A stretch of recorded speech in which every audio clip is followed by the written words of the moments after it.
This conference will now be recorded. Graham, you're gonna have to, yeah, there you go, okay.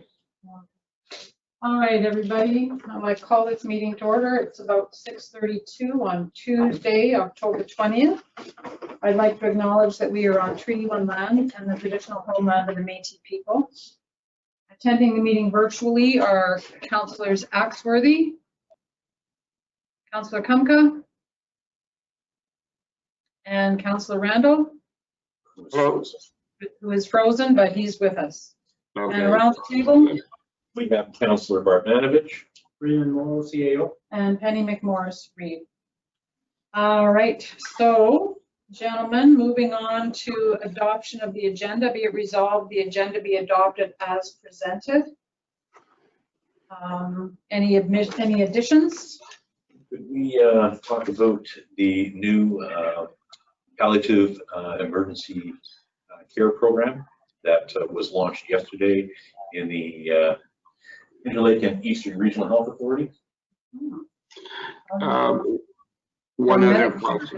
right? Yeah, it's paramedic care, yeah. Yeah. But it is emergency. It's emergency in-home care. The great program. Hopefully, It looks good. yeah, it's a great program. Printed out some information. Anything else, gentlemen? One other possible addition, Brad's grant application deadline November 6th. Now we've got one more council meeting on November 3rd prior to the 6th, but that's cutting it kind of fine. Apparently he needs a resolution. I'd like to hold off on that if you don't mind, simply because I just got it. I just had a chance to briefly read through it today. I'm not sure that the rest of council have had a chance. Me too.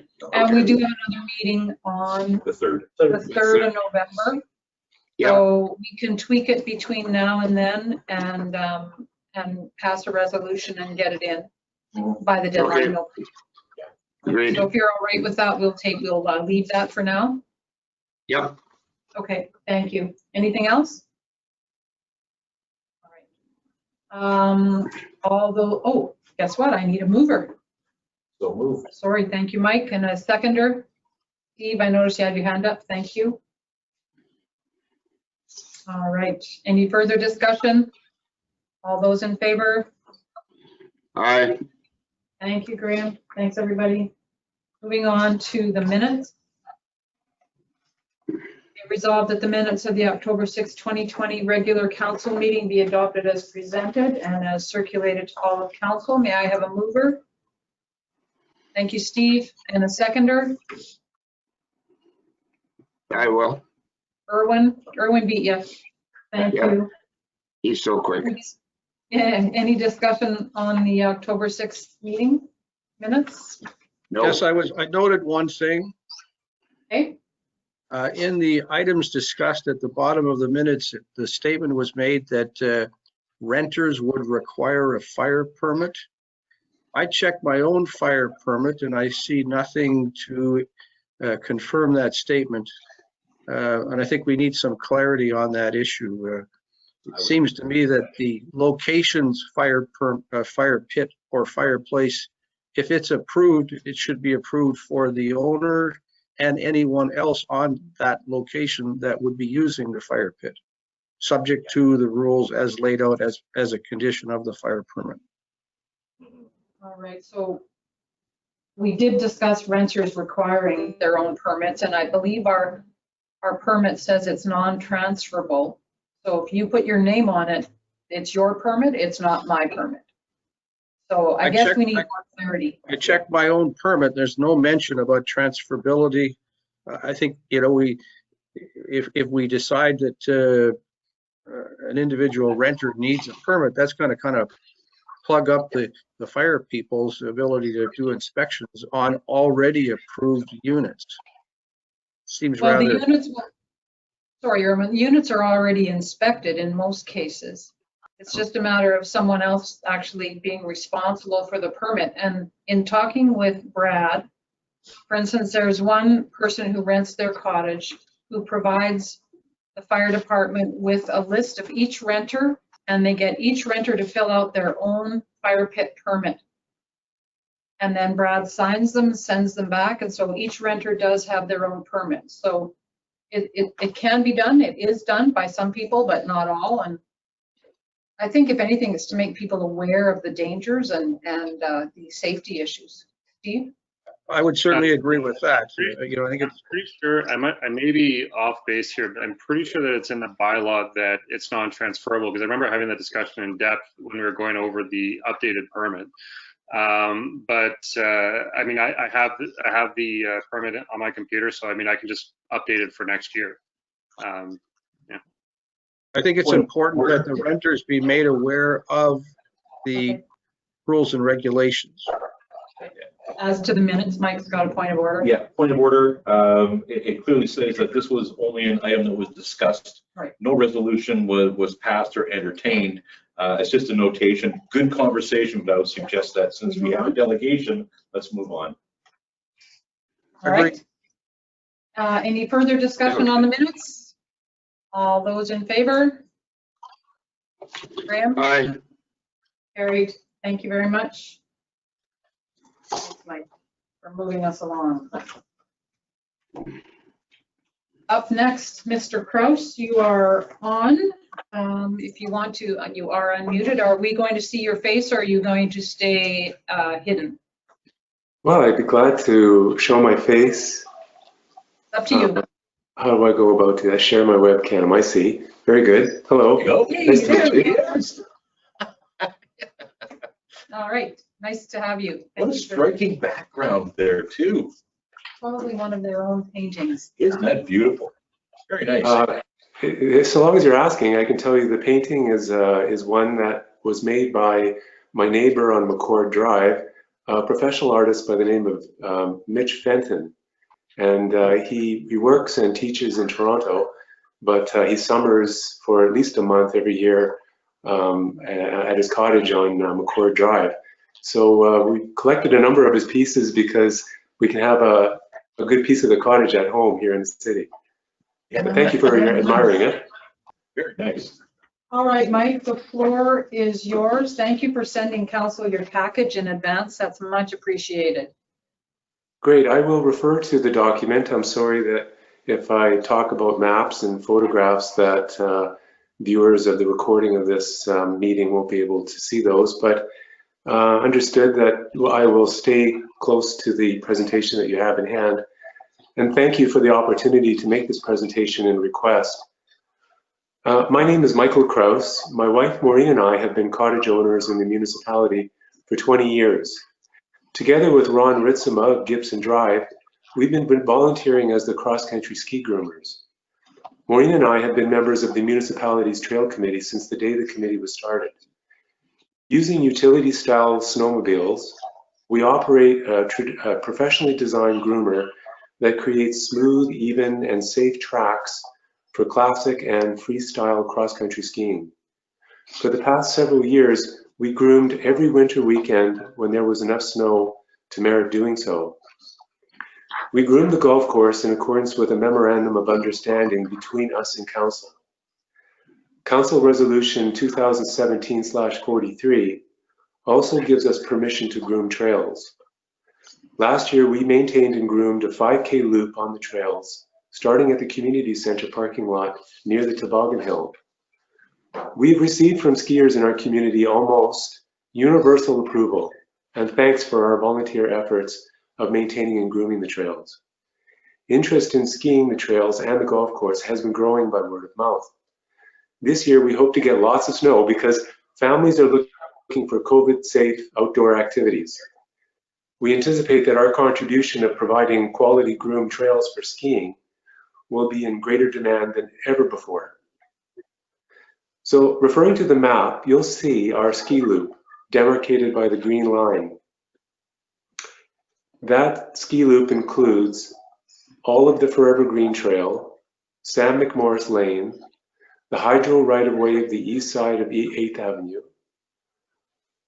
part of the Macaulay Trail, a trail that runs parallel to the 2nd, 3rd, and 4th golf course holes, and a long section of bush extending east from the 3rd hole of the golf course.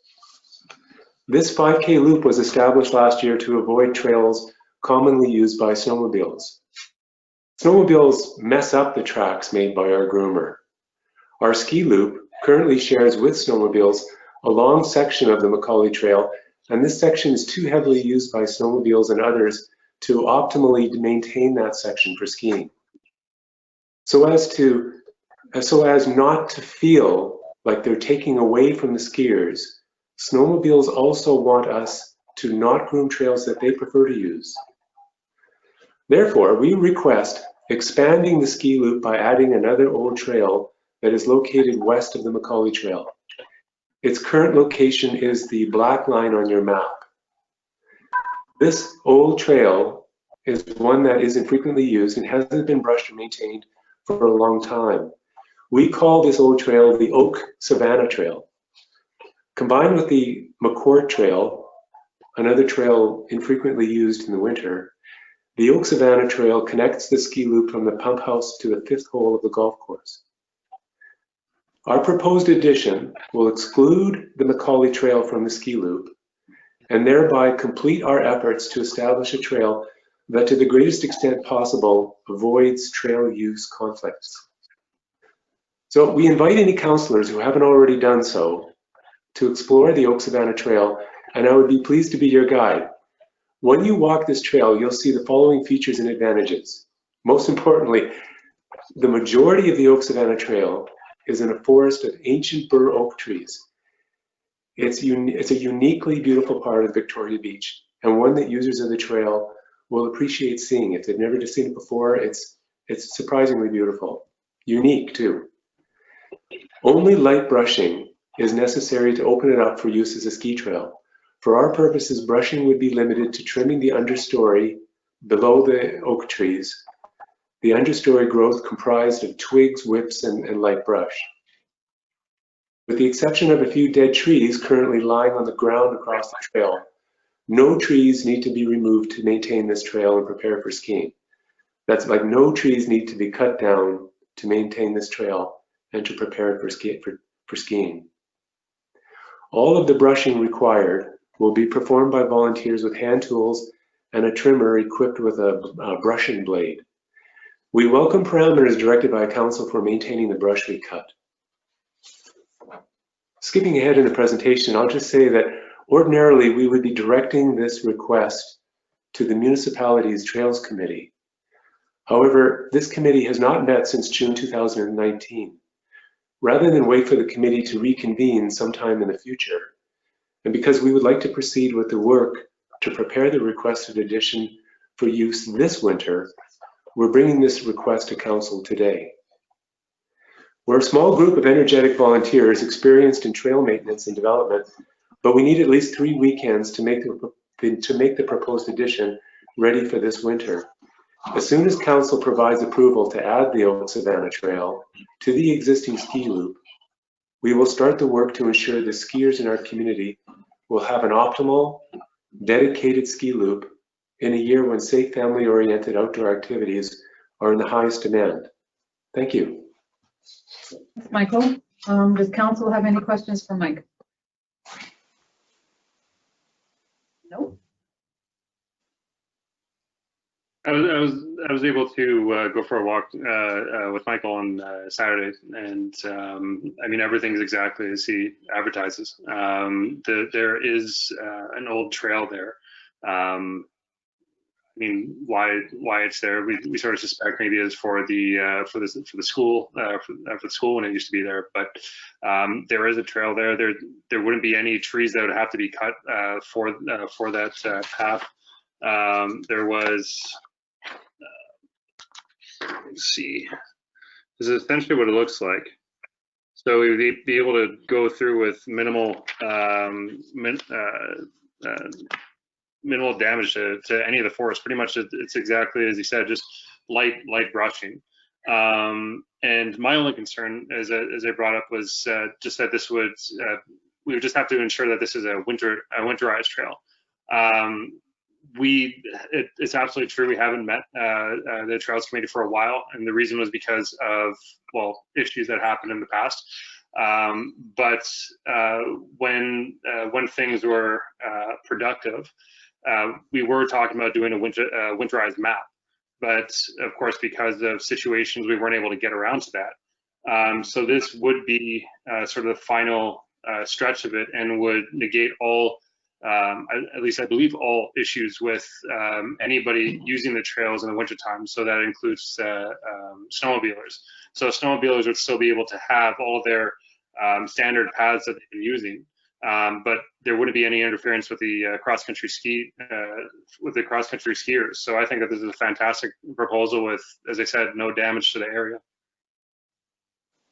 I like the fact that it looks like it introduces activity to a section of 8th Avenue that basically sits on its own all winter long, and I don't think that an increase in even cross-country ski traffic in the immediate area on the west side of the proposed trail would hurt in terms of again, visibility, people being in the area. We do have to be concerned with areas that are unpopulated in the winter and shoulder months and such. So from that point of view, I like it.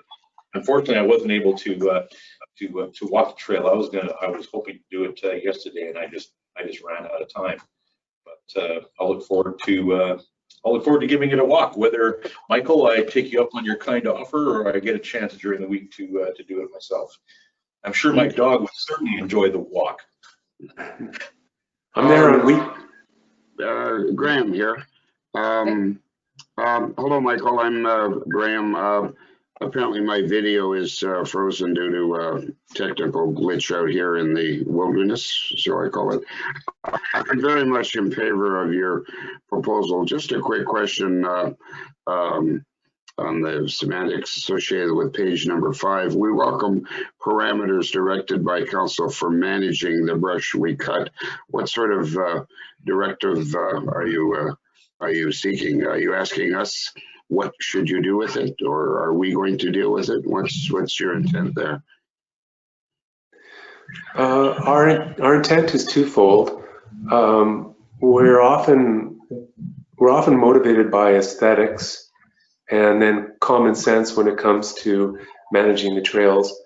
By aesthetics, I mean, if it comes to pass that brush accumulates on the side of the trail to the extent that it is unsightly, then we would look to remove it, bundle it up, take it to marshalling points, then use equipment such as, like when it's available, when it's possible, the snowmobile with a sled to remove the brush. Maybe take it out to the roadside where it can be picked up by, as all brush is on roadsides. Secondly, for common sense, we don't want to contribute to the raw material in the forest to make it fire hazard. So either we scatter it around, or we find a way to deal with it so it's out of sight. Either we remove it, or we just try to make the trail as best we can with the resources that we have in terms of its visual appeal and common sense for fire safety. And if council would like to provide some guidelines or some commentary about the standards for accumulating brush when we remove it, we'd be glad to take that feedback and operate under those parameters. Okay, thank you for that.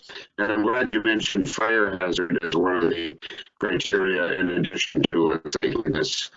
So it sounds like you're on the right track. Yeah, I will.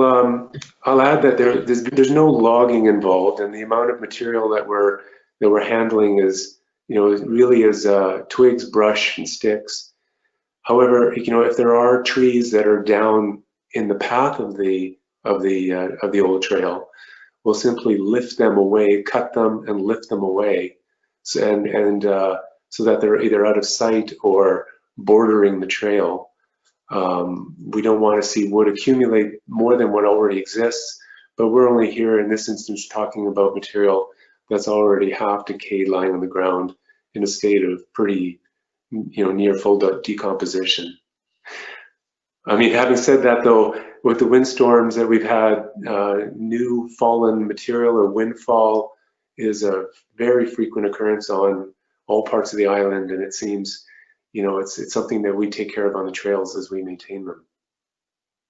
I mean, there's a couple points there too. The first is that this is an area with almost no conifers whatsoever. So when we walked it the other day, there's very little deadfall. It's just sort of, as was described, a few trees that had, they're very old and they broke naturally, but it's not like everywhere else where there's just conifers down everywhere. The other thing is that next year, if everything goes well and we're not blown out of the water financially for any other pandemic or anything, then we were taking a look at some forestry tools, and combined with the volunteer list that I'm trying to put together, then it goes to Michael's point of trying to put together standards for the different trail systems. So if with that forestry tool, we can do is safely remove those downed trees and deal with them appropriately, so that we're getting rid of that fire hazard. But on this section that's been laid out, there's very few trees that I think that we'd have to worry about. So the cost to the taxpayer would be negligible, if any. My only concern, Michael, is that part of that black trail, part of the new trail, is on private property. Between the water treatment plant and cord, I guess. Some of that is private property. So before we can allow you to do anything, we need permission from the owners of that private property. And I'm not sure if there's any insurance issues or, we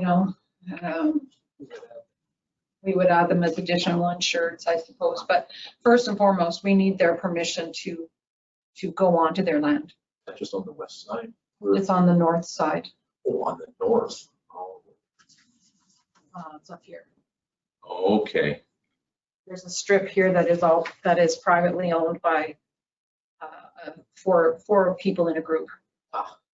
May I address that, please? Yes, Sure.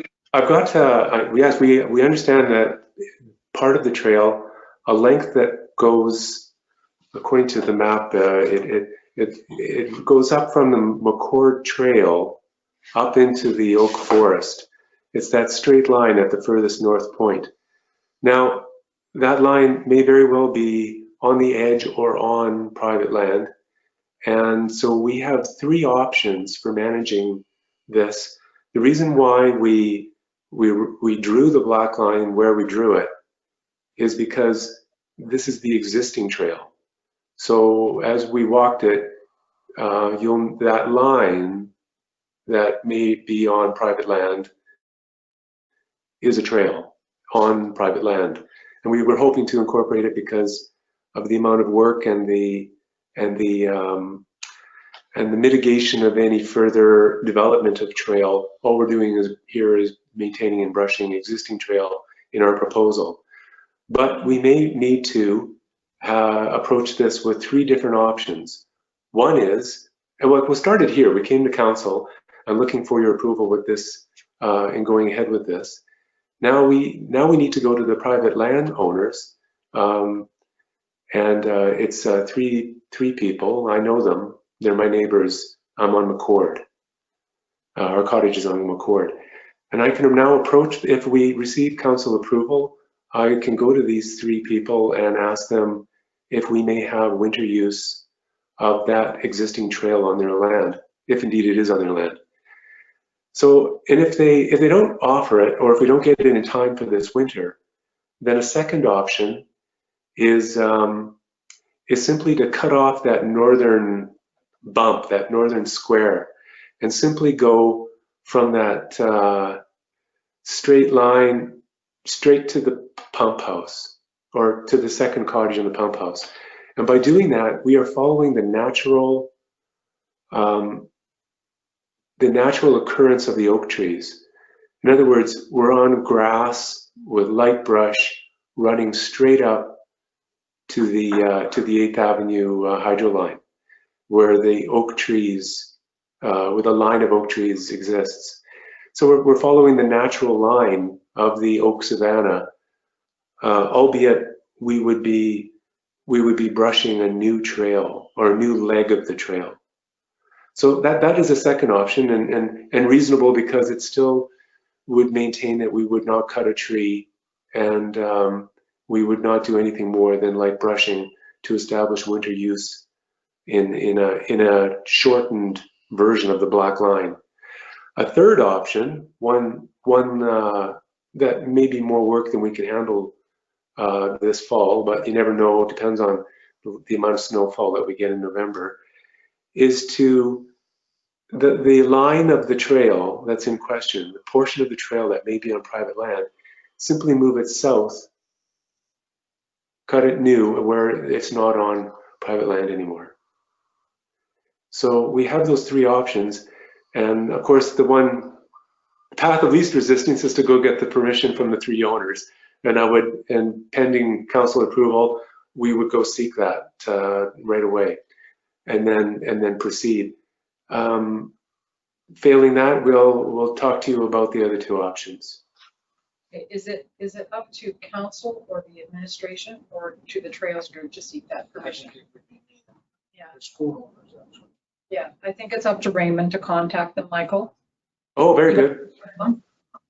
I see. We'd be insuring them for that purpose. So. Yeah, because they would need to know about insurance and liability and that kind of thing that Raymond could provide.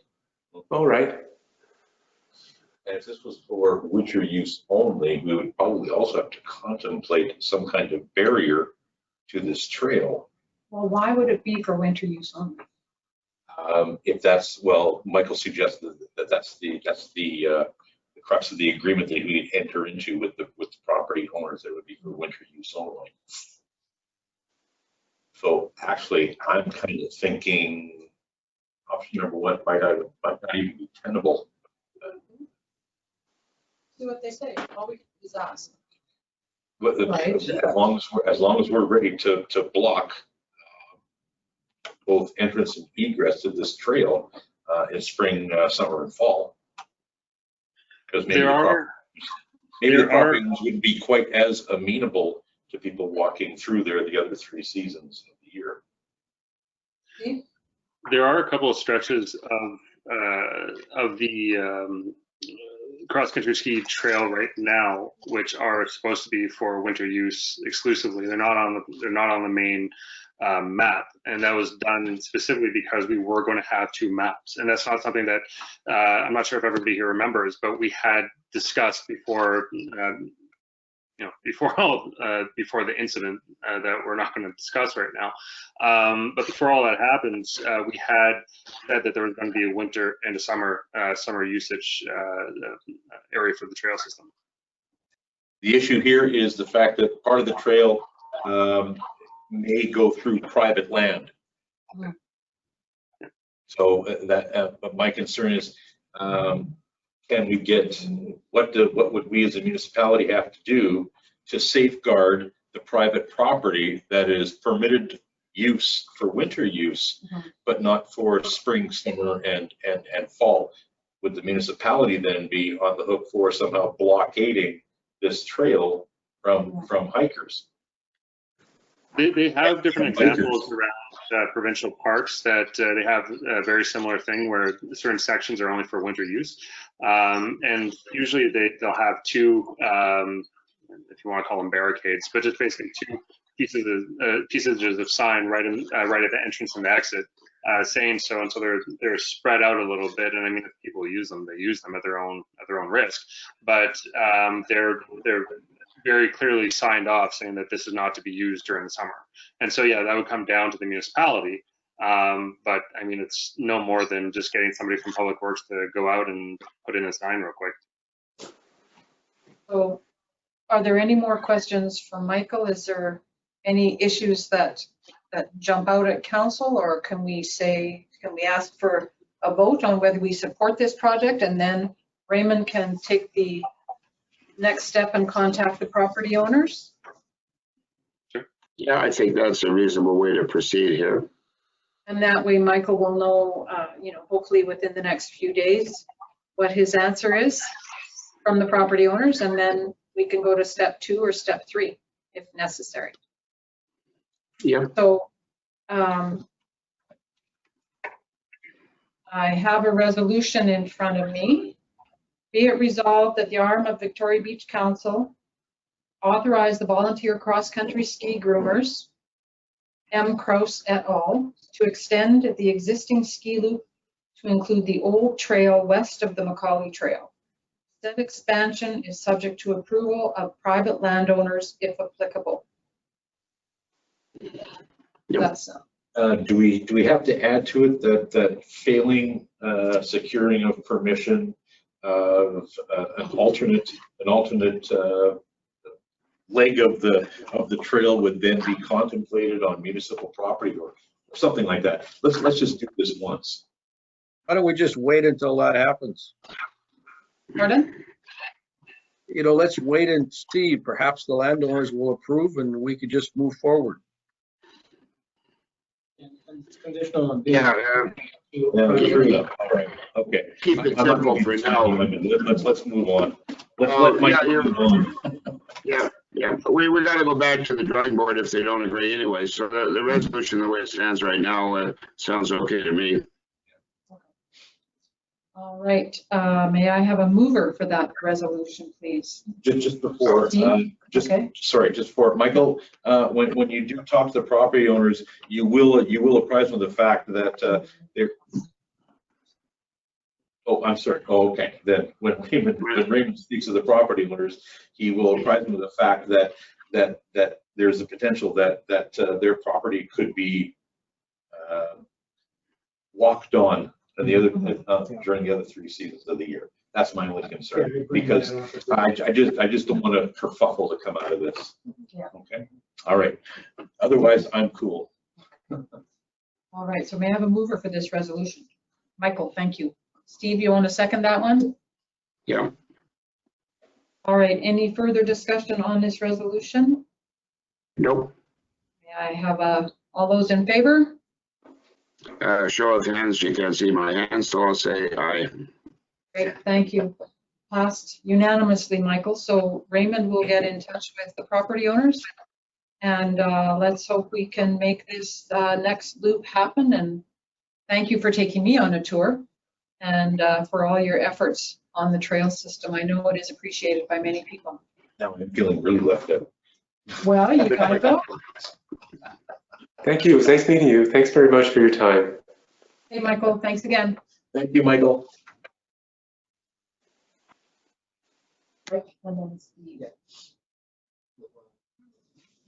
Okay, thanks very much. Moving on to committee reports. Public Works. Rob Manovich? I'm looking at the map of where park too. Oh. Hang on, no, it's okay, it's okay. Anyway, we'll Yeah, talk about at the it. golf course, yeah. Okay, that's the way to do it. I can multitask. So the seasonal water was turned off at about 9:17 a.m. This past Tuesday, as scheduled. And then our public works staff spent the rest of the week walking all the lines and shutting down the plant. So I hope everybody made sure they detached their water lines from the main line, because if they didn't, Public Works took the liberty of doing that for you with a sharp object. And just as for your information, on October 1st, overnight temperatures dipped to -8. On October 2nd, Public Works was asked if the water had been shut off already, but upon further investigation, found that several residents' water lines had indeed frozen. So,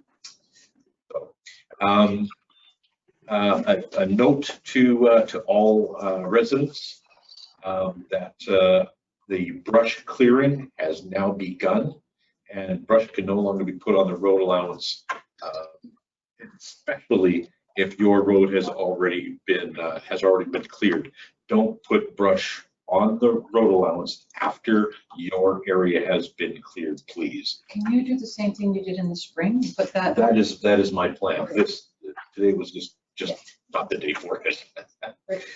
Weekly garbage pickup is every Monday And a reminder to permanent residents and seasonal residents alike, we still do have some of the bear-resistant bins left. They can still be delivered to Victoria Beach addresses. E-service requests can be made from the RM of Victoria Beach webpage. There is a section where e-service requests can be entered, and Public Works can address the services that you require. The swing gates have arrived and will be installed at a future date. I'm hoping before the ground is frozen, at least on some key trails. Preventative maintenance is ongoing, and our mechanic, Dylan, does it all with a smile on his face. Water samples from the well at the fire hall and the Albert Beach pump house are tested monthly throughout the winter going forward. So those of you who use the fire hall or the Albert Beach pump house, be assured the water is still tested on a monthly basis for potability going forward through the winter. And that is what our friends at Public Works has been up to. Thank you very much. Any questions for Public Works for Mike? Michael, Sure. have you got anything to say about the portable generator that used to be parked beside the old police trailer?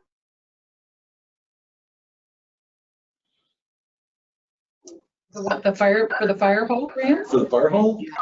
Yeah, it's the portable generator that's been sitting there for years. It's not there anymore. I heard that it was in the fire hall to be worked on or something. Where's that?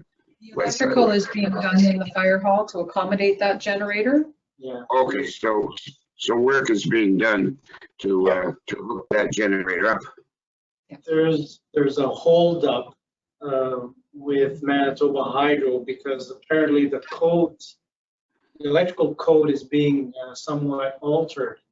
So there's an issue with how it's to be connected. And that's been holding up the whole project in terms of finishing it off.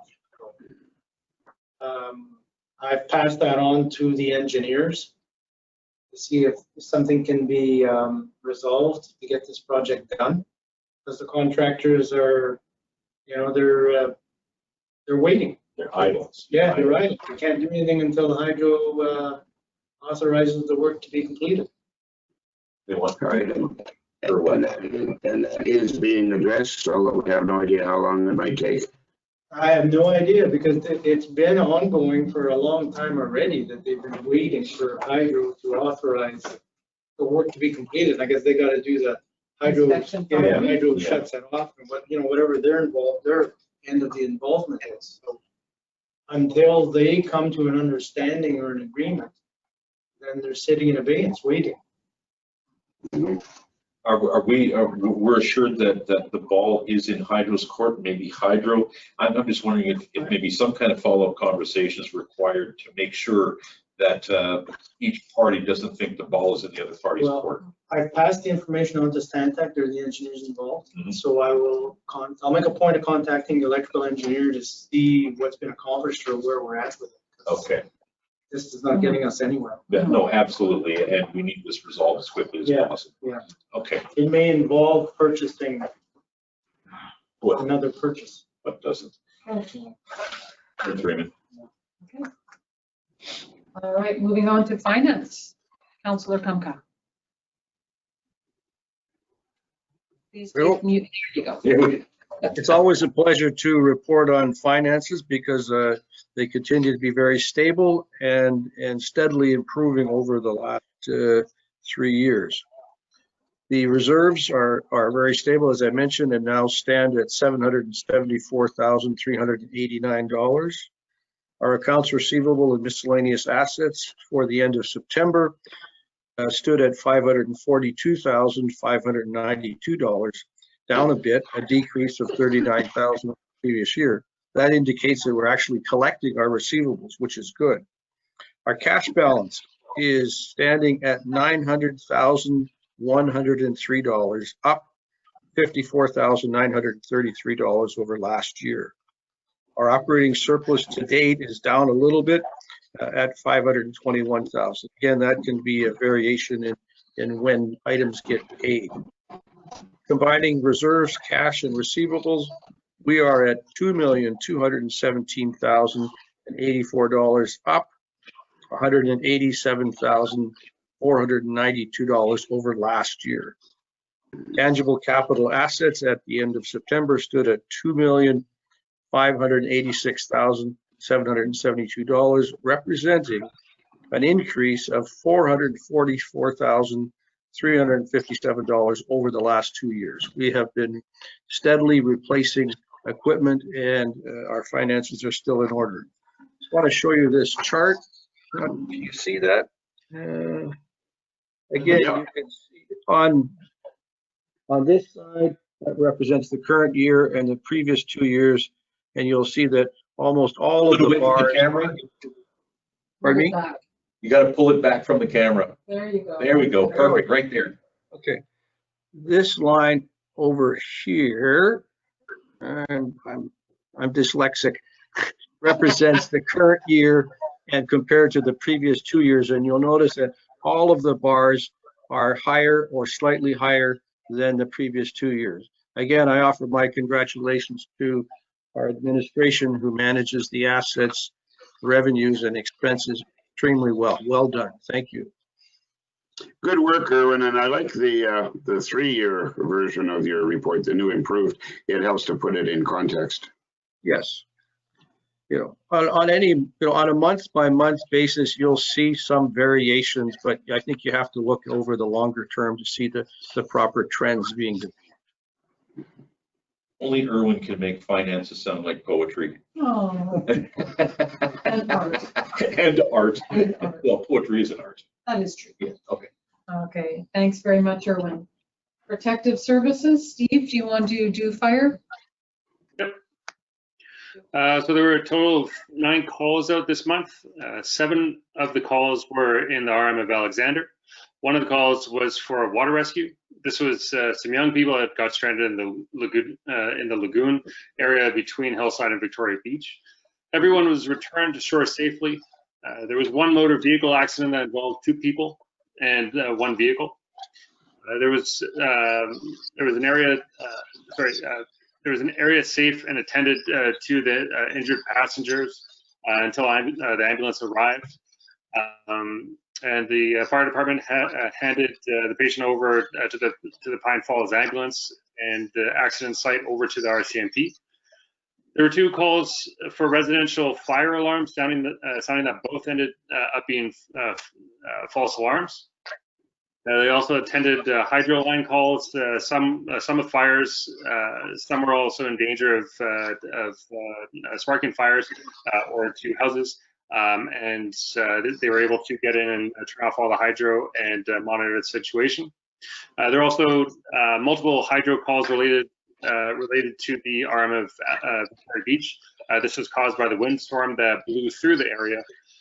There was at one point a time when the fire department was securing 4 hydro lines sparking and dangerous to the public sites in Victoria Beach and 2 sites in the RM of Alexander. The volunteers of the Victoria Beach Fire Department handled the storm and dangerous situations. They always do with a professional attitude and commitment to the community. Without these people, this would have been a nightmare for the community. Just to that end, I really I want to put the props on the fire department again.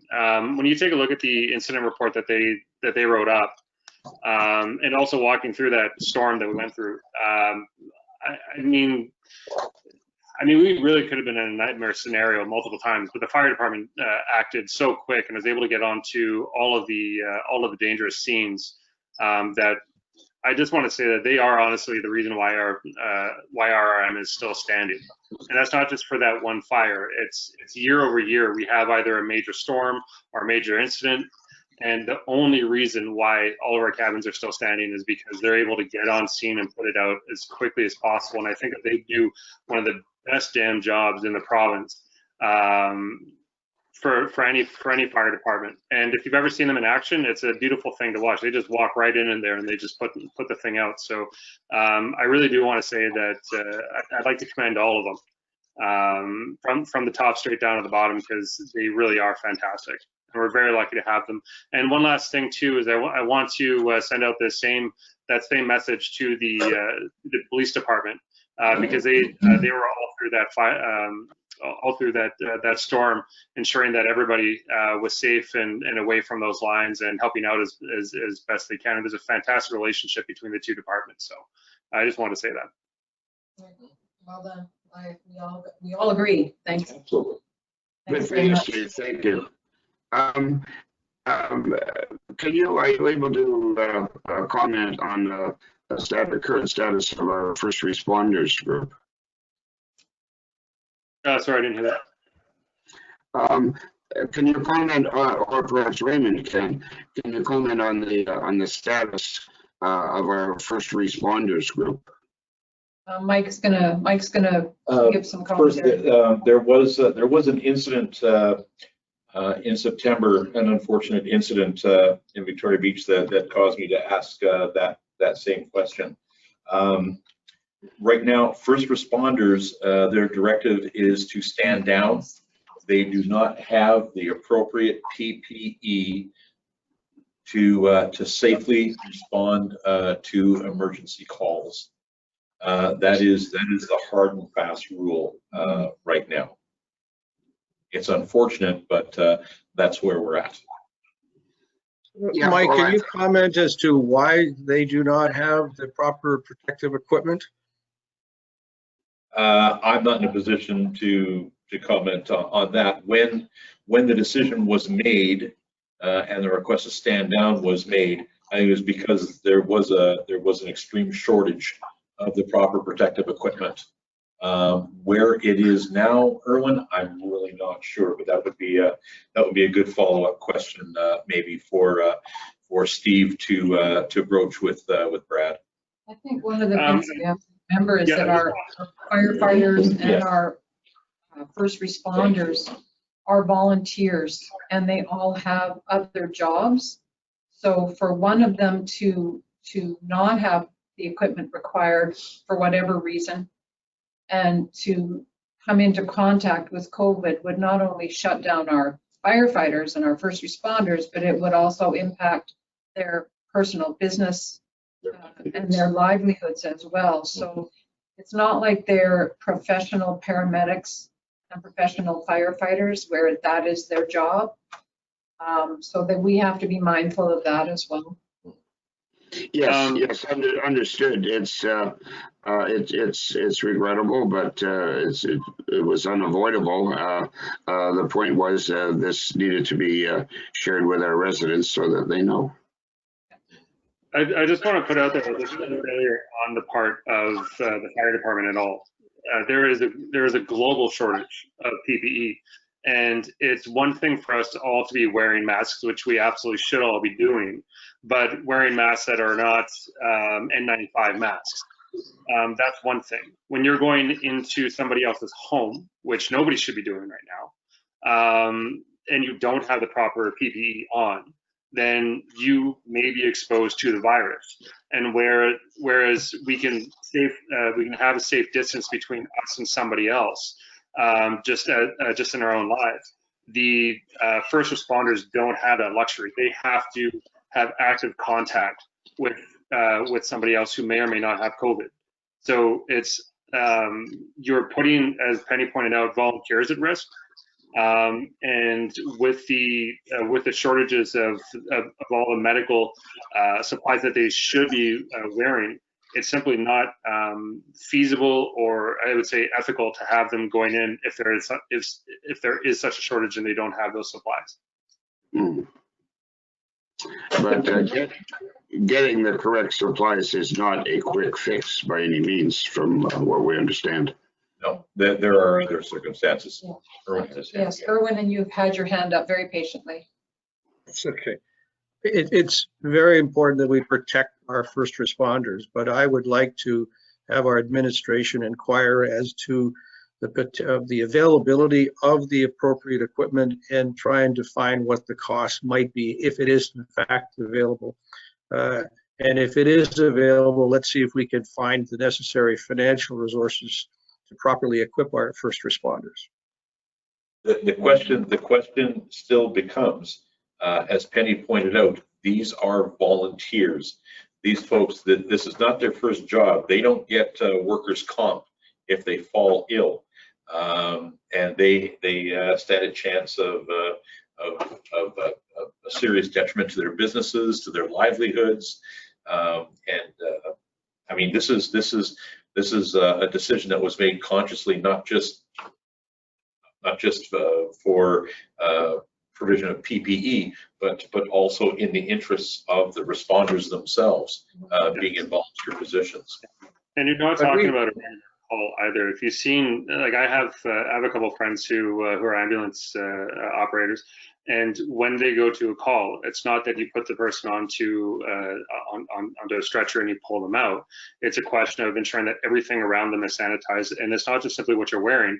Once you actually get them into the vehicle, now you have to sanitize the entire vehicle. You have to sanitize everything that person was touching. You have to, like, quite literally, this is 10 times more work than it was before. And you're also putting those volunteer firefighters that were at risk, who are not ready 24/7. They are ready on call, and then they have to prepare their full selves to go into that situation. So it's much different than what people may think.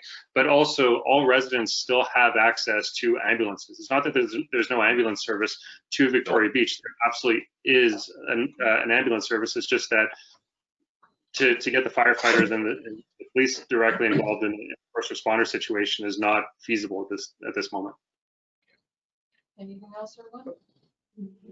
One more question, Michael. So it was a decision made by the municipality to ask to suggest that the first responders stand down, or did that directive come from somewhere else?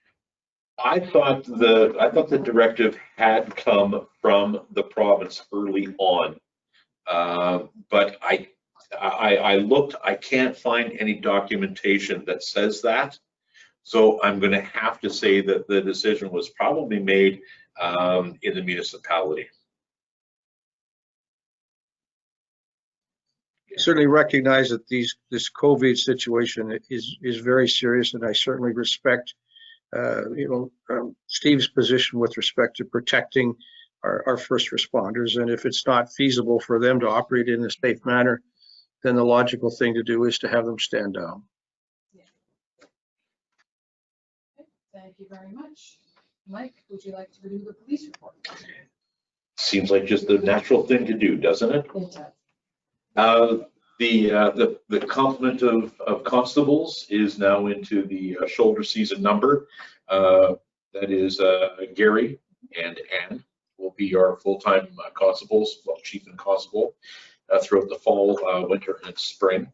And my understanding is that Stuart will still throw in and provide some support whenever support is required. Total calls in September were down significantly from the summer. As a matter of fact, about a third the number of calls, or maybe even a quarter the number of the calls. A total of 68, and some of those calls included, I think we were 299 in August, so 68 is definitely a significant reduction. Some of the calls were for bears. We had 7 bear calls. There's one big bear just wreaking havoc right now. In your area? In my area. And yeah, it's also in Graham's area, and in on the Atia side. And no, this is a big bear. Yeah, literally reached into my raised up back and ripped out my microwave and moved my dryer. And now my microwave is finished, and I have a huge hole in my screen. So it's extended on your deck. You could be part of the food chain. So of course, I'm pissed off. This is a big, powerful bear. Now we know this is the time of year they're fattening up. They're getting ready to hibernate. They will be hibernating soon, but until then, folks, please remain vigilant. No garbage outside. If it is outside, make sure it is secured. Yes, no bird feeders until the bears hibernate, please. There were 9. Our police complement was called out 9 times for RCMP assists. There were the fire calls that Steve alluded to. 1 count of fraud. There were 5 counts of suspicious activity and 1 count of trespass. And this is the time of year when citizens on patrol and vigilance on behalf of all residents is so important to maintaining a relatively crime-free environment. Once the vast majority of people are gone for the summer, people with nefarious intent don't like witnesses. So naturally, in the fall and the spring are the times when they tend to strike. So please keep an eye out on your property. Please keep an eye out on your neighbor's property as well. And do not hesitate to call Victoria Beach Police directly, 204-756-2322, if you see any suspicious activity. Thank you. Any questions? Oh, fundraising T-shirts. Those of you who may have visited the police booth at the country market throughout the summer, and the police unfortunately ran out of those beautiful black T-shirts. They do have them in stock now.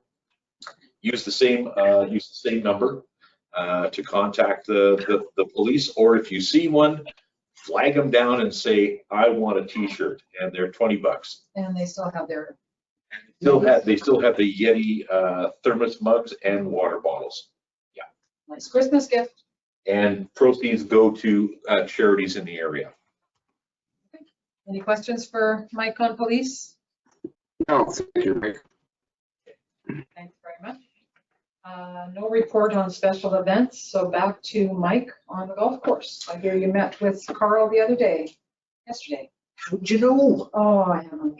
Evidently so. Believe it or not, the course is now closed for the season, and those of you looking out your windows in Winnipeg can certainly understand that. However, us up north have not given up hope yet. Renovations to the clubhouse have been completed satisfactorily. The countertops in the main clubhouse reception area look really good, and they're far more functional than what was there before. I'm pleased to report that at the end of the season, all 9 flags were recovered and returned back to the golf course. Some new things that you're going to see next year. There is a new 9th tee box. It'll be ready for next season. And also thanks to a gift from the senior golfers at Victoria Beach, a new tee box for seniors and juniors on the 8th hole. Will be ready for next season as well. While I was visiting Carl, he was just putting the chemical treatment on the last green. So folks, any of you free round golfers out there who are going to pick a nice sunny day to go out and still play the course, please, please, please stay off the greens. It was a very good season. Indications are that the golf course did quite well this year. It was very brisk from start and steady throughout Thanksgiving. A reduction in the number of available tee times at Grand Pines was probably a contributing factor. And why was that? COVID. Because 99% of the people who play Grand Pines are in carts, and 1 person per cart. And they also spaced out their tee times so that they wouldn't have groups waiting to tee off too close together. Okay. Spectacular weather, of course, was another contributing factor. We had a great summer. Lockers were fully used. Carl maintains a waiting list on the lockers. He completely renovated the locker buildings on his own in the off season, which led to a slight reduction in the number of lockers available, but making the spaces much more functional. And Carl was pleased to report that staff weathered the COVID pandemic with minimal impact. and I look forward to seeing everybody next year. Thank you very much. Any questions for Mike on golf? Tips? I'm only really curious. Keep your head down. What's that? What's that chemical? I've never heard of it. It's the chemical on the greens. It's organic. It protects the green from freezing and from winter kill. It protects it from fungus, primarily from fungus, actually. Yeah, I take back the freezing part. It's primarily for fungus. Cool. Snow mold. Right. Thank you very much. Graham, you're up with municipal buildings. Okay, buddy, I appear to be frozen, but I think my audio is working. Can you hear me? Yeah, I can hear you. Okay, lucky you. I've already submitted to council my report in point form. It could go on and on, but it's not going to. Just running through the points as it pertains to municipal buildings. The golf course clubhouse done. Mike has reported on that. Thank you, Mike. Next item on the list, the building inspector's office near the gate. Becoming an eyesore. We can announce that it has been sold. It will disappear before the next May long weekend. The shutdown of the bakery, the VB store, and the Moonlight Inn has taken place. There's a few loose ends at the store that I'm looking into, and also the door for the Albert Beach water plant to fix that up so they don't have to use a crowbar to get in there throughout the rest of the winter. Mike and I had a good look at the next item on the list is the number 4 steps to the beach on Bayview. We've looked at it, and I've reached out to 3 or 4 qualified contractors, and we're looking into design proposals. It'll be a while before I can come up with a coherent plan for tenders, but we are looking into it, and I've got several people who will be getting back to me in the next few weeks. To the extent that accessibility sometimes bumps up into municipal buildings, I spent some time and did a tour with Rod Bowman a few days ago, and we've identified a number of items for his short list. Some of this will be addressed at tomorrow's accessibility Zoom meeting. And this is with the intent of leading up to a figure that's worth discussing for the 2021 budget. On the Moonlight Inn, I spent quite a bit of time meeting with qualified tradespeople, contractors, consultants. Of course, I've made absolutely no commitments at this stage. I'm gathering information on to try and define what the scope of work might be to rescue, resuscitate, save the Moonlight Inn. And these conversations are ongoing, and they provide for a number of scenarios. When I've got enough information to serve as talking points, I'll present everything to council for further discussion, and this might eventually lead once again to the good old 2021 budget consultations. It's my understanding in another municipal building that the water treatment plant, that the slabs have gone in successfully. Raymond might be able to comment on that better than I can. I haven't been down there recently, but I understand that work's proceeding more or less on schedule. Raymond? He's not there. Raymond just stepped out for a minute. I know the forms are down. I'm not sure that the cement has been poured yet. That's the next step. And we're looking to do that hopefully this week.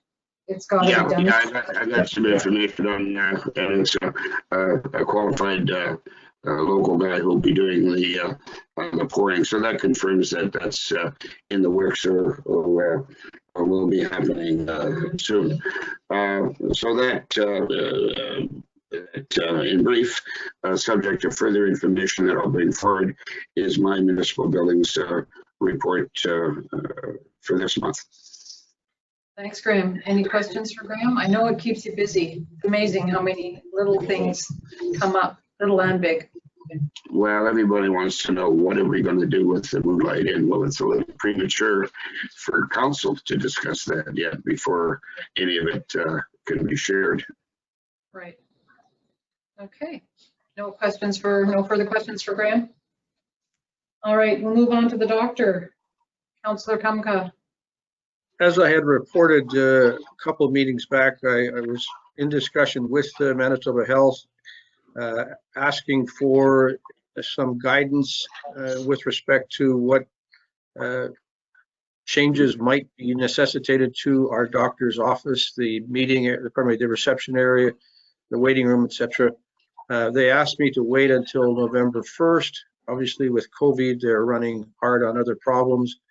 I will be following up with them on or around November 1st, and hopefully we can get some guidelines and then begin to determine what changes might be necessitated in order for the doctor's office to operate next season.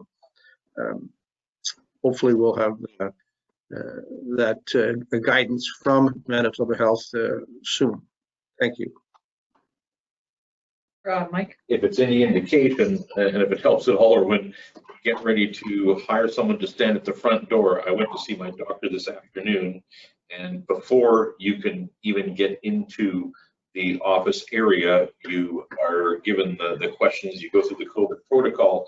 Your temperature is taken before you're even allowed into the office. That's probably going to be a first best step to prepare for if there's any chance of the office operating next year. That's a big question that is still, we won't have that answer for a long while, but the way things are going, I'm not overly optimistic, but we're going to push hard on that. Obviously, the way medicine is going to be delivered in future will be significantly affected by COVID-19 and the protocols that will come out of that. And will the committee be meeting, Erwin, to go over the terms of reference and while they have some downtime, if you will? We had discussed that briefly, and the suggestion was made that it would be best to wait until we had some guidance from the province, and then we would collectively get together and talk about those issues and also the terms of reference. And do you know if there's one of the members of the committee was storing some equipment like a large television, and I'm not sure what else was stored in their home. I'd like to see that back in the community. I think I'd like to see it stored at Public Works where they have room upstairs. That way, if the committee changes, we know where our equipment is that we've bought and paid for. And it's just safer there. Don't have to worry about it being transported. I'm unaware of that. So perhaps you and I can talk later, sure, and then I can look into it further. Okay. Good. And I guess our community did okay this summer. I'm not sure what people did when they needed medical care. Probably stocked their medicine cabinets a lot better than they have in previous years. I didn't hear from anyone who needed medical attention where they went or what they did, but I heard of no issues. Unfortunately, we're still relatively close to Pine Falls and or Selkirk. I'm sure those are the sites that were visited to obtain advice and guidance. Great. Okay. I'm sure would have brought shares in Benadryl. Okay, thank you very much, Erwin. Communications, Mike and Steve. Can't wait to see that new website. Soon, I'm told. Yes. Thank you. Yeah, just that's my report, Steve. Transfer information. I'm just pretty much going to concur on that one. I suppose the only other thing is And we're just also still waiting for Brad for a chance to sit down with Brad so that we can get everything set up for the emergency communication system, so that we can get all the presets in there in case there's ever, God forbid, a fire. Well, once it's up and running, that's when that can be done. Yes, thanks, no point going.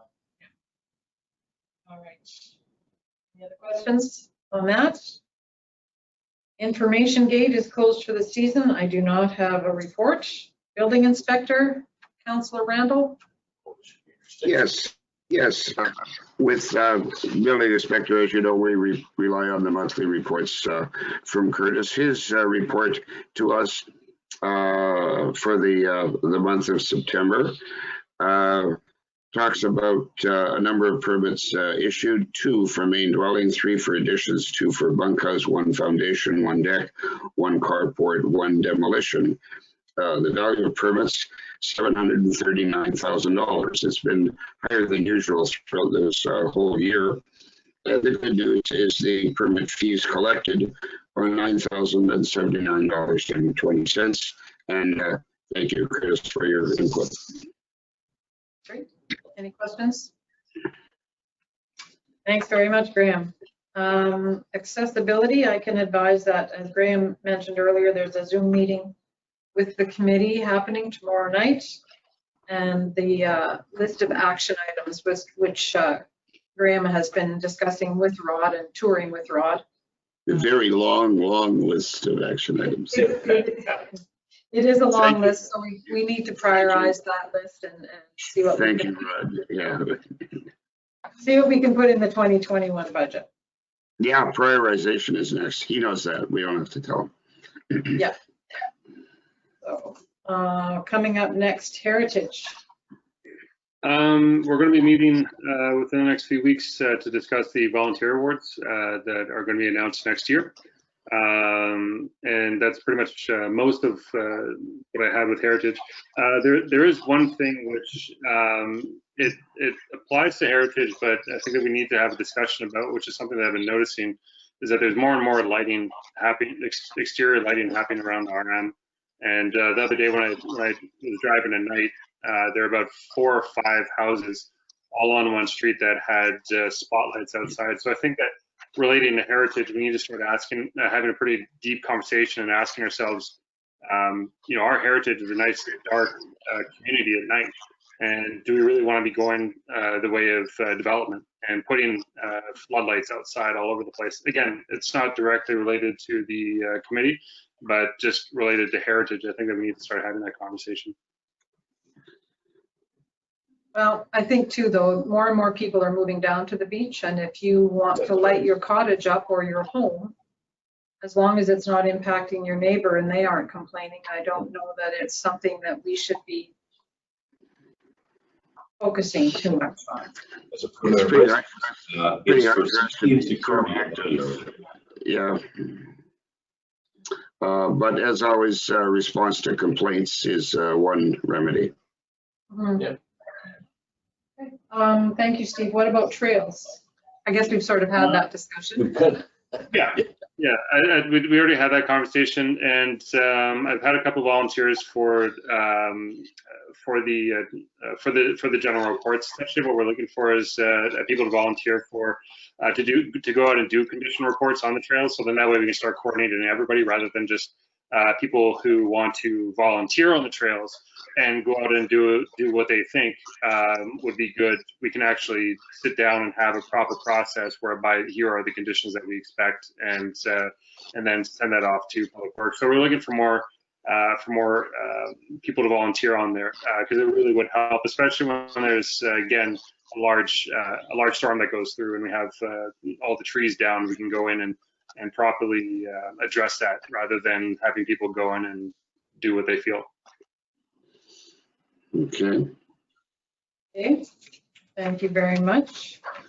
All right, that takes us to the end of the committee reports. Be it resolved that the October committee reports be accepted as presented. And a mover. Exhaustive accounting. Steve, thank you, is seconding that motion. All right. No further discussion? Just a word, doesn't pertain directly to these committees, but this is as good a place as any. At the AMM site, reminder to all of us to register for the anti-racism forum and to remember to register for the convention itself. Message from your ultimate sponsor. Thank you very much. I have done both. Okay, and no further discussion? All No. those in favor? Aye. Erwin? Great, thank you very much. Carried. All right, accounts and finances. Be it resolved that the following list of accounts be approved for payment. Accounts payable checks 8767 to 8810 in the amount of $97,256.14. And October 16th payroll in the amount of $48,101.62. I have a mover. Kumkup, perhaps. Thank you. And a second. Not seconded. Thank you, Graham. Erwin? A few comments. Pleased to report that we paid Deck Dynasty $9,891 for some renovations to the golf course. There was an expense related to repairs to our new backhoe in the amount of $20,528. I questioned that. Apparently there had been an unfortunate accident in the summer, and that $20,000 was to cover repairs. Most of that will be, as I understand it, recovered from insurance. As confirmed earlier, the swing gates have arrived, and $10,389 is that bill. When I was reviewing the recycling expense to GFL, I asked the question, how much of a surcharge were we levied in this past period for contaminated recyclables? In other words, cardboard in the glass, plastic bags in the main recycling, and there was a $304 surcharge applied. And people, remember, please don't contaminate these bins. It's an unnecessary extra expense. No cardboard, no paper, no bags with the glass, and no paper bag, no plastic bags in the main recycling. Sort your recyclables. Please. Please and thank you. Well said. Thanks very much. Any other questions on finance? No. No? All right. All those in favor? Aye. Carried. Thank you. All right. Moving on to bylaw 1612. Be it resolved that bylaw 1612, establishing the organizational structure of council, be given first reading. May I have a mover? I'll move that. Oh, Graham will move that. And who would like to second it? Okay, Steve. Okay, well, let Steve second that one. Thank you. If I could just start the discussion. This sort of came about, I was talking to Raymond one day about changing the title of Reeve to Mayor. And I know historically it's been Reeve, and it is quaint and it's charming, and not that I don't like the title, but I found that some of our own residents, We're having to explain it all. we have to explain what a Reeve is. And if you're not at all in the municipal world, you don't know what a Reeve is, but you know what a mayor is. So it's mostly an update, if you will. But so then I looked at the other 137 municipalities in the province, and about half of them still use the term Reeve, but some of them are changing over. So, you know, it probably doesn't matter one way or the other, but it's much easier to explain that you're a mayor or a councillor than a Reeve or a Revette. Yeah, I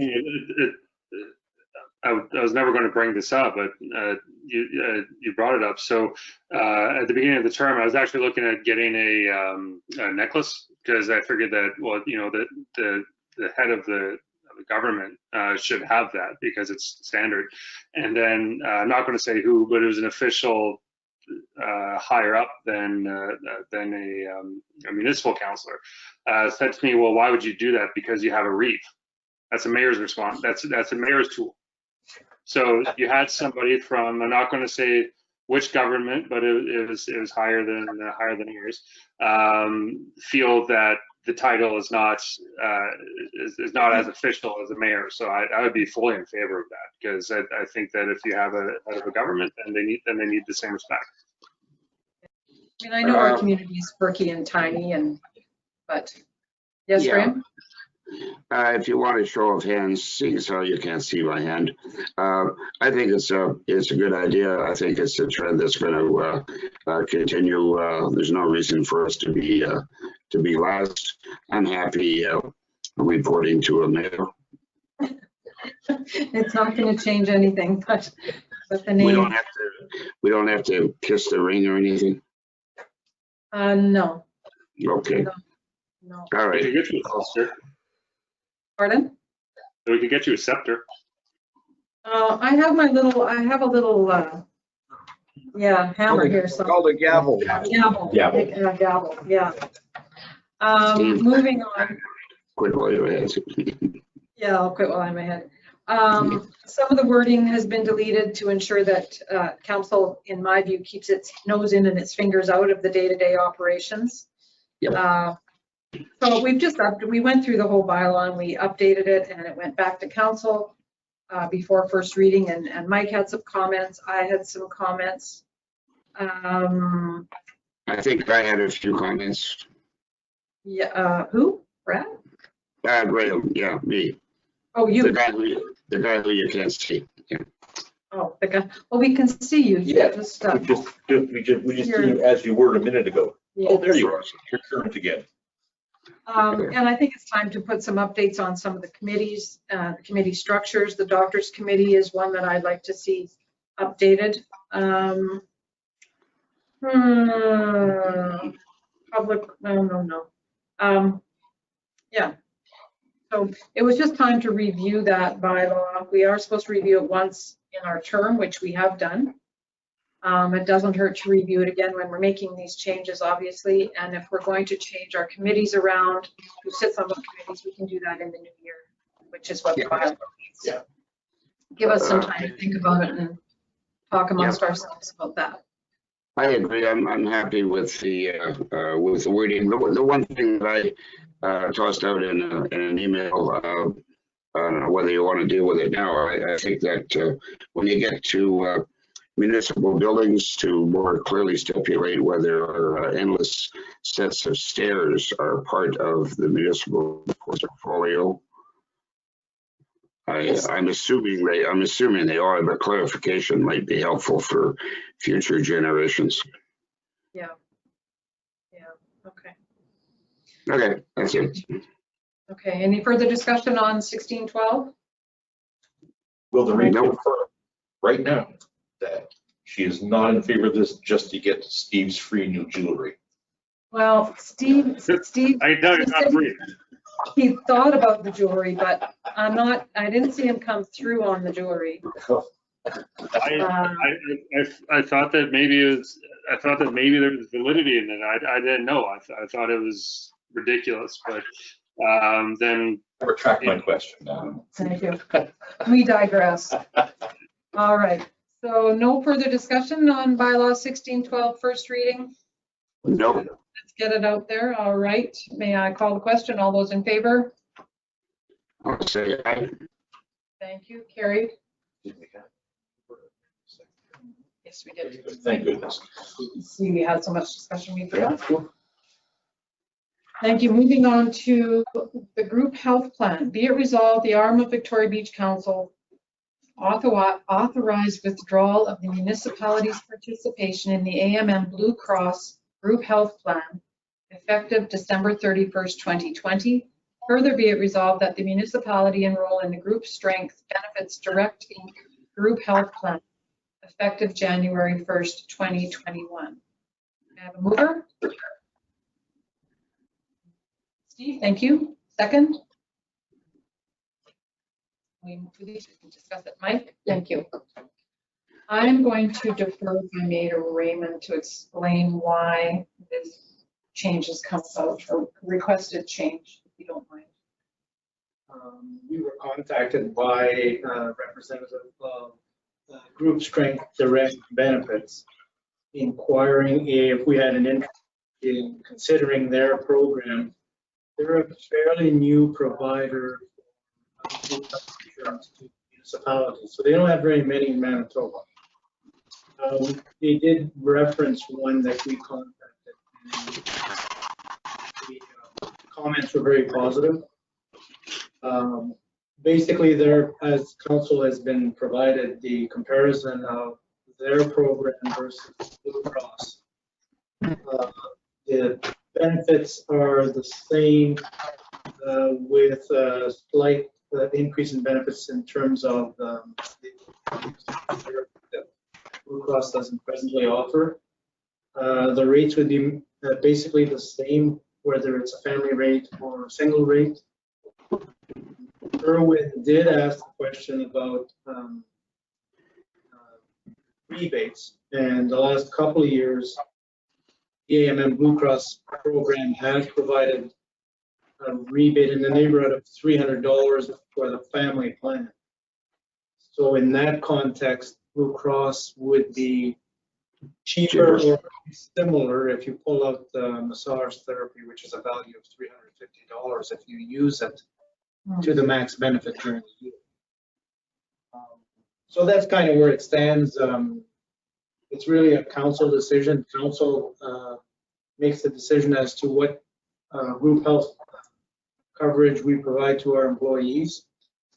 If we're moving in and out of a program and moving into another, that's a council decision. So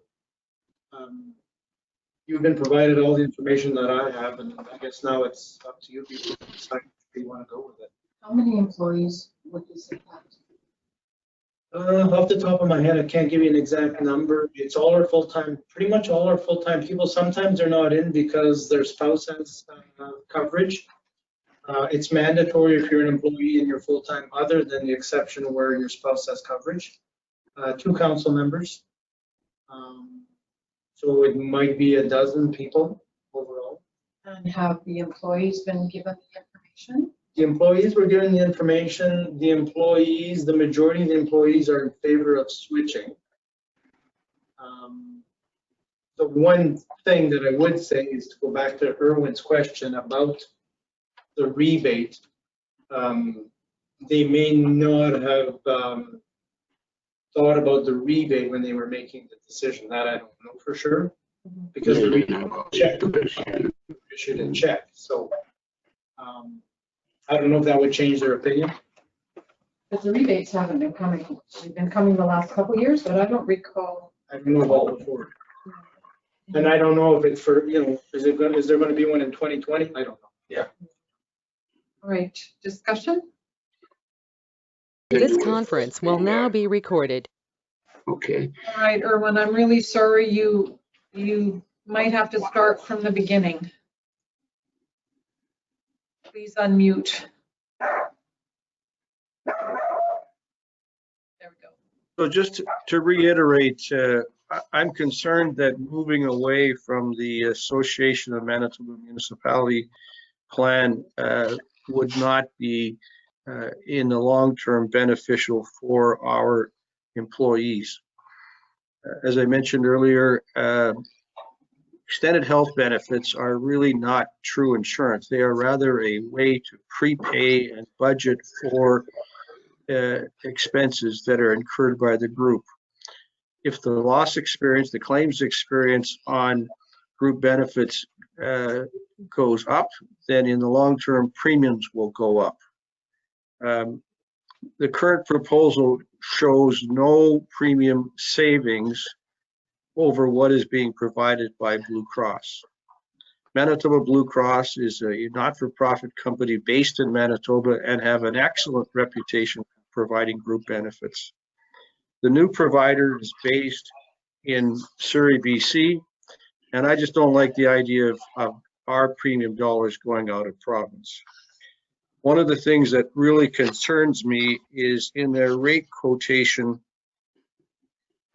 there's an asterisk at the bottom of the page that says pre-existing medical conditions are subject to a premium surcharge.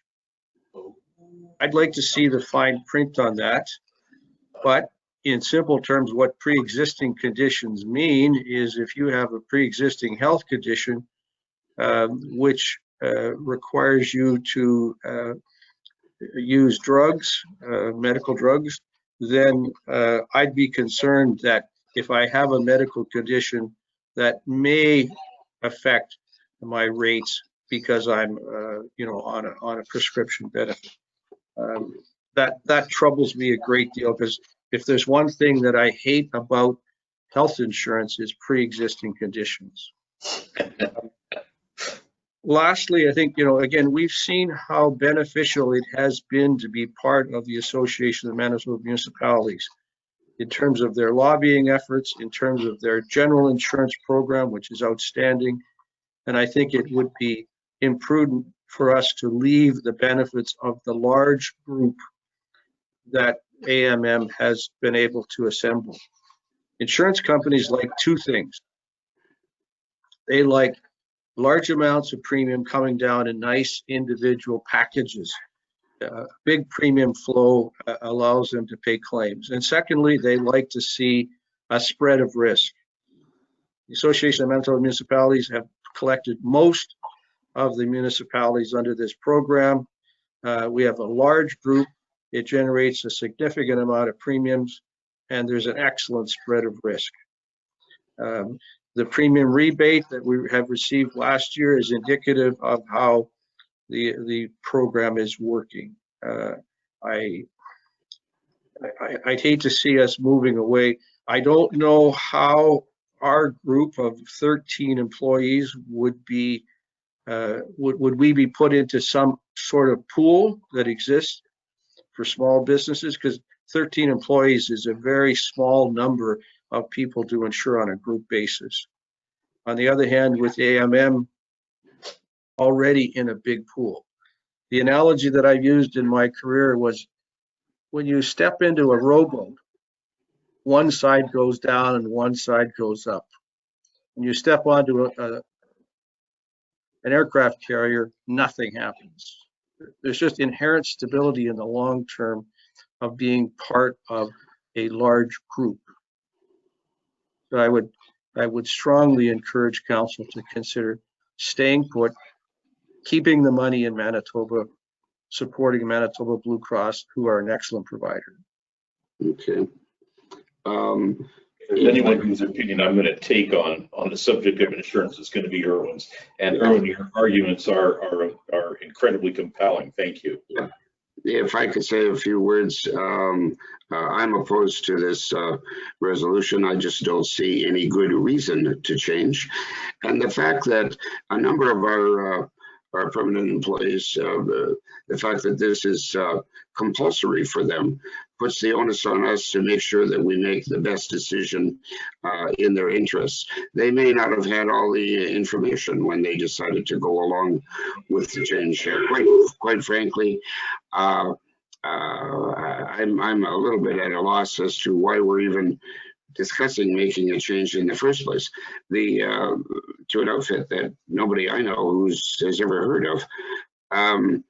The one or two municipalities who have switched over, let's ask them in a few years how they like it, and let's stay with what we've got for the time being. Thank you. Graham, I'd just like to make one comment on that.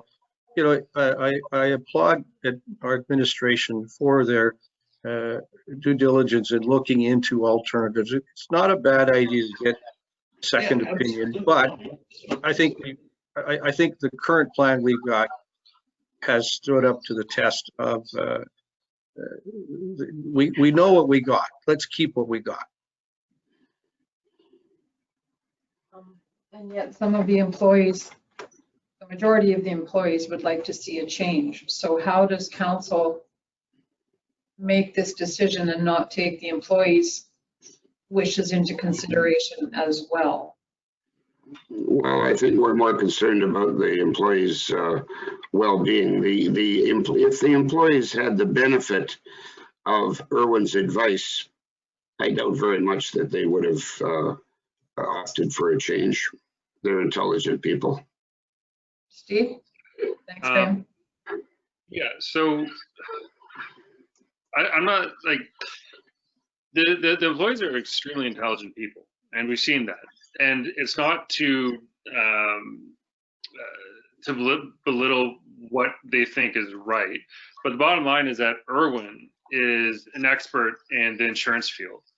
And while I'm sure the employees did all their due diligence, as anybody would, I'm pretty sure that there's very few people either watching this or having seen a document like that would be able to take a look and say, I know exactly what's being covered in all the different situations that you know could befell me and require this insurance, and does it cover me?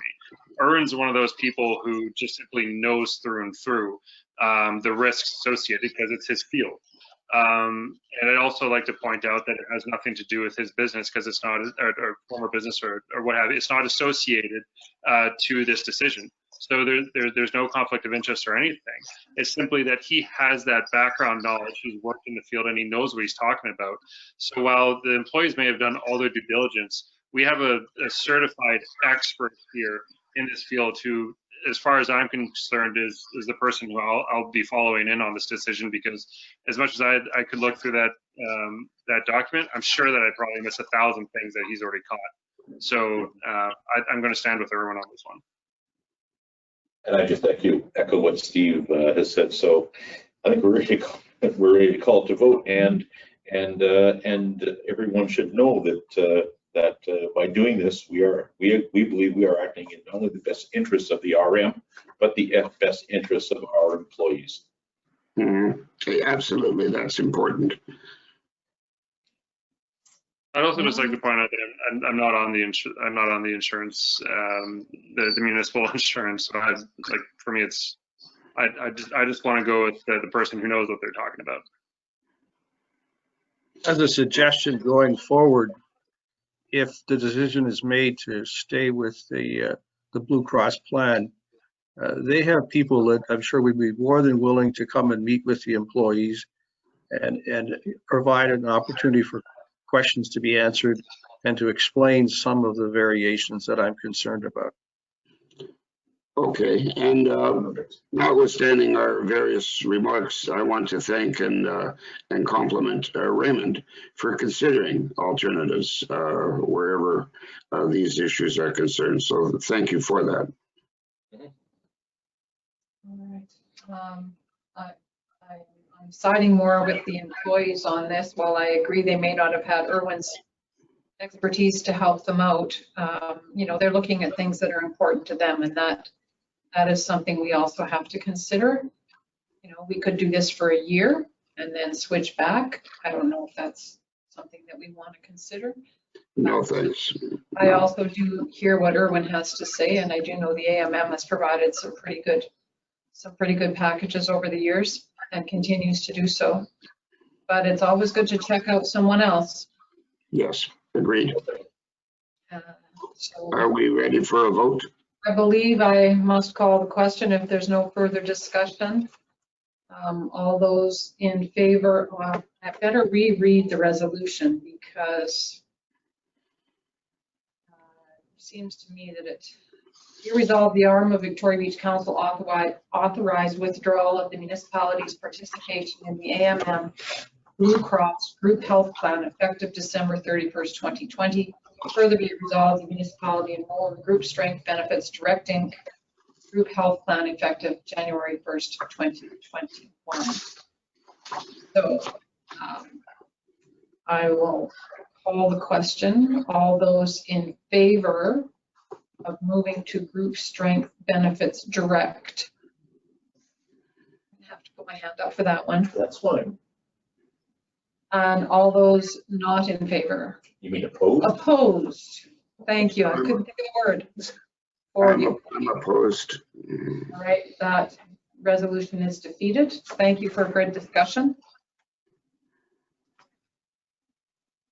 Moving on to Bill 48, Be it resolved, the RM of Victoria Beach Council authorized the CAO to write to Wayne Iwasco, MLA for Lac du Bonny, expressing our concerns and objection to proposed legislative amendments to the Planning Act, Bill 48, which we believe will negatively impact our municipality. May I have a mover? Mike? Oh, yeah? Someone want to second it? I'll Erwin? second. Yeah, Okay, there's hands up, Graham's frozen, so I'll take Erwin. yeah, good, thank you. Any discussion on this? I can tell you that we had a recent Eastern Region Municipal Committee meeting yesterday by telephone call. And there's, almost every municipality around the table has serious concerns about this legislation and this Planning Act and what it will do to municipalities who know more about their municipalities than the municipal board. Yeah. Among other things. The only people that's going to benefit is the government. It's almost like a streamlining, like a rubber stamping of a very important process. And one of the ways that they streamline for themselves is by making it so onerous for municipalities to be participants in the entire process. I for one think it's a bad bill. Yeah. Go ahead, Graham. I'm definitely in favor of this resolution. AMM's to be commended for looking out after us on this, and I'm happy to join in and send the letter. Totally agreed. Steve? The only thing that I'll say to it really is that there are times when I fully agree with having a national strategy, a provincial strategy, but this is something that is really generally left better in the hands of the municipalities who understand what's happening in their borders. Manitoba is an incredibly diverse place in terms of the different land areas, and you can't have one sweeping thing go through that governs just all of us on this issue. So, Right. Agreed. All right. Any further discussion? All those in favor? Aye. Aye. Great. Carried. Thank you. Mike, we're moving on to your comments on the palliative paramedic service. Yes. This is something that was brought to the attention of the IERJ Community Health Committee, which I represent Victoria Beach on, late last year, and that was the introduction of a new palliative in-home emergency service is now available in our area. What this is all about is that people who are at end of life, who wish to live out to the end of their lives at home and not in a palliative environment, can still receive emergency medical care. In other words, if they require emergency health care, 911 dispatches the paramedics. The paramedics have all received training in the delivery of palliative care. So basically what they can do is, instead of immediately transporting the palliative patient to hospital, they will actually remain and render treatment to the palliative patient in home, so that after care has been rendered, and hopefully the situation is stabilized, so it's no longer an emergency situation, the patient can remain at home.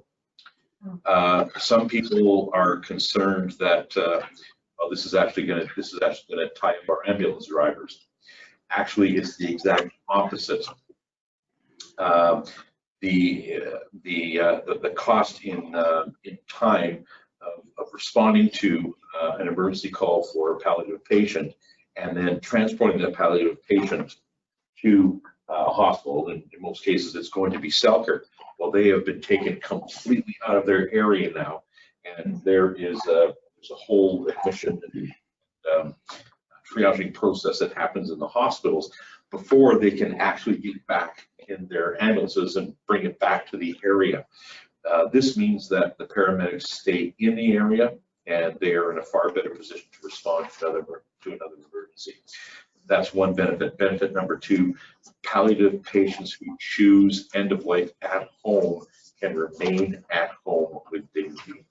And with their family. And with their families and loved ones around them. So I think this is something that is a brilliant idea, and it's only too bad that people, because their situation, will benefit from it.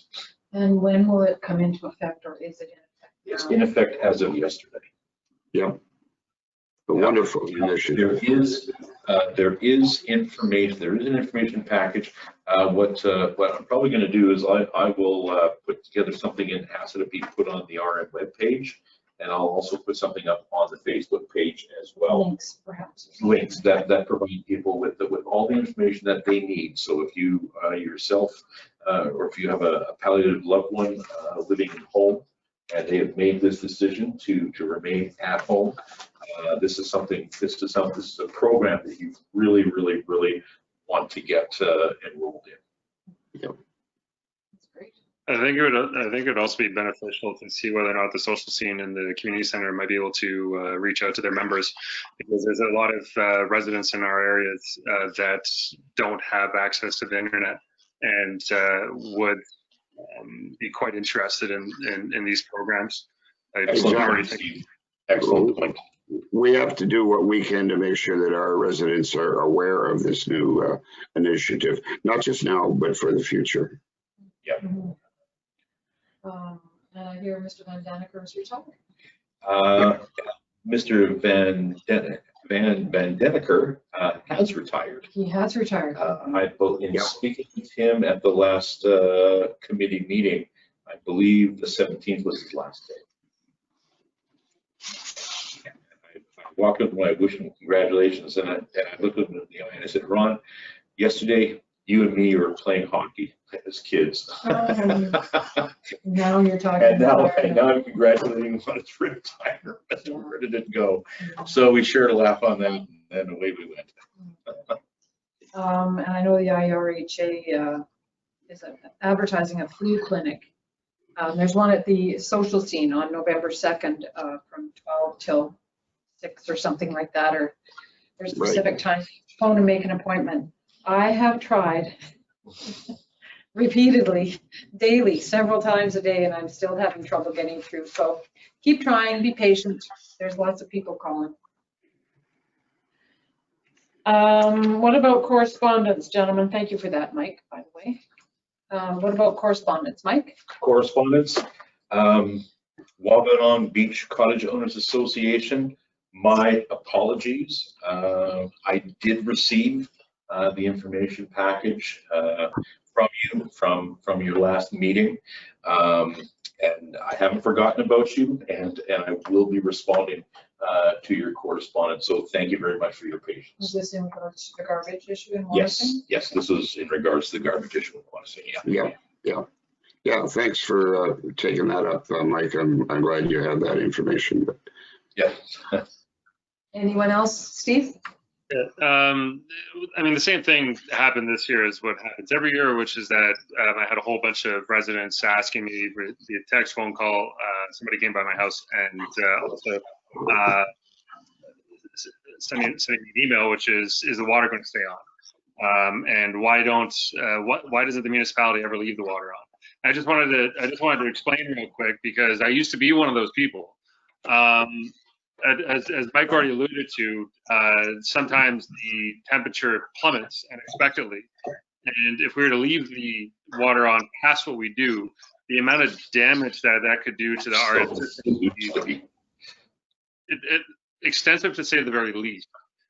So much so that we might not even have water the next year. The delivery system would bury itself. Yeah, and so there's that to consider. The second thing is that, let's say that we're ever able to actually bury our lines low enough below the frost line, then we're also looking at substantially more cost, because it's expensive to run that treatment plant. So then we can expect higher taxes if we were to leave it on for longer, and then not to mention all the additional costs and issues that come with that. So I know that we want to keep it on, but the bottom line is it's simply not feasible unless everybody wants their taxes to go way, way up. And Steve, it's not just the taxes. If we were able to bury the lines below permafrost, I believe it's 7 or 8 feet below ground or something like that. The cost to cottagers to prepare their own cottages to receive permanent water would be prohibitive as well. Tens of millions. Yeah, so I mean, Individual cottagers would be paying to prepare their own properties to receive year-round water. 38 kilometers of main lines, which would be tens of millions of It's dollars. seasonal water, always has been, and we can pass that buck to Mother Nature. yeah. So I mean, if we want to, we could put a petition out there, and the question can be, are you in favor of giving RM say $10,000 next year so that we can start burying our lines and have permanent water? But No. I don't know. Another 10,000 for your own cottage. $10,000 wouldn't last 5 minutes in burying the lines. You know, it's, I know it's sometimes inconvenient, and the question is always, why don't you wait until noon? Why don't you wait until 4 o'clock the day after Thanksgiving? But It's a work day. it's a work day. It's something we've been doing for years, turning it off at 9 in the morning the day after Thanksgiving. We all know, we should know. So we have to prepare for that, and to risk leaving the water on longer for, it's not financially feasible. And the people are walking the lines and they're finding lines that are frozen. So, you know, they can't do anything with them until next year now. So, you know, we have to respect Mother Nature, and we have to turn it off when we turn it off. And the day after Thanksgiving, it's as good a day as, you know, it's. You're right. You're right, Madam Mayor. It's a question of risk. Repeatability. We can't afford to take those. Our taxpayers just don't want us to take those risks. No, so. Councillor Randall, she's not a mayor yet. I'm waiting. They're in waiting. Yeah, you took it right out of my mouth, as you often do. Thank you for that. Yes, What's thank next, you. Mayor in waiting? There's no more correspondence. Is there any more correspondence? It's been relatively quiet, Erwin. I did receive a number of inquiries concerning the first responders, but that issue has been thoroughly dealt with. Thank you. Yep. Okay. Hearing nothing more, there's one final resolution. Be it resolved, the October 20th, 2020 regular council meeting be adjourned. Next regular council meeting to be held on November 3rd, 2020 at 6:30 p.m. here at 705 1661 Portage Avenue. And until COVID numbers take a drastic downturn and things improve dramatically, I believe this is the way we'll be going for the foreseeable future. Yeah. Just to be clear, I will not attend an in-person meeting until I have a vaccine or it is absolutely safe to do so, because it's not worth the risk to myself or anybody who would be attending the meeting. Yeah, I have a mover. I'll move that. So And Graham will second. Sure. All those in favor. Aye. Thanks, everybody. Sorry for the meeting disruption, but we managed to get it going again, thanks to. Thank you, gentlemen. Have a good one. Thank you. And you managed it very